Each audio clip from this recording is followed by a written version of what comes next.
Hey, what's up? In this video, I want to talk a bit about how I get reach on social media as a 3D artist. And this is specifically for Instagram Reels and TikTok videos. And I feel like these days I see a lot of artists struggling with this. You know, it's hard to get likes, even if you have like hundreds of thousands of followers. It can be kind of difficult to even reach your followers. And obviously if you have no followers or like very few, that's also difficult. And everything doesn't have to be about getting likes and views. You should first and foremost make art because you enjoy it.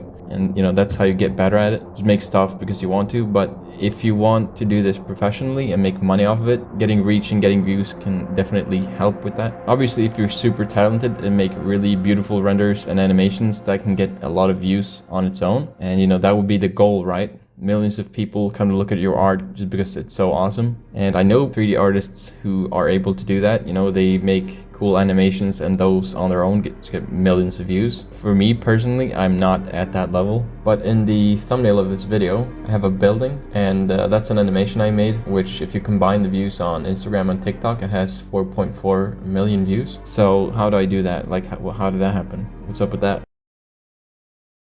So basically what I do that helps me get more reach than if I just show the render is I show a bit of the process of making the render or animation before showing the final result. So I just record my screen with OBS while making something and then edit together the most interesting looking parts, and I use DaVinci Resolve for that. And that's basically it. I think there's something about seeing stuff being made that people really enjoy, and that goes for like anything. Like it can be crafts, it can be building something, and you know, it works for 3D as well. And I certainly enjoy watching other people make stuff. However, I think there are some things to consider for this to work, and some things I do that make the whole thing like a bit more engaging.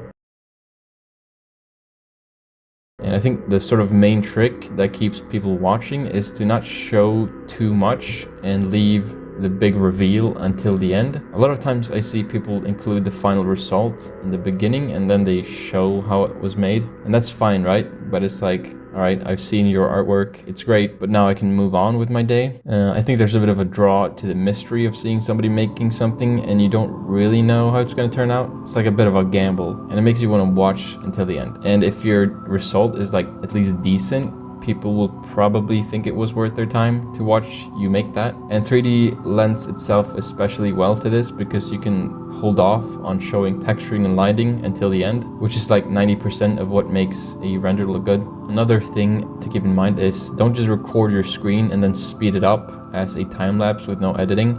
If you're gonna do that, that's probably better as a longer video on YouTube. And if you really want to do that as a reel or TikTok, you can pop out a new window in Blender and put it on your second monitor if you have one, and then just record that and speed that up and whatever. But the way I prefer to do it most of the time is to just cut out the most interesting looking parts and basically just put a little bit of effort into the editing.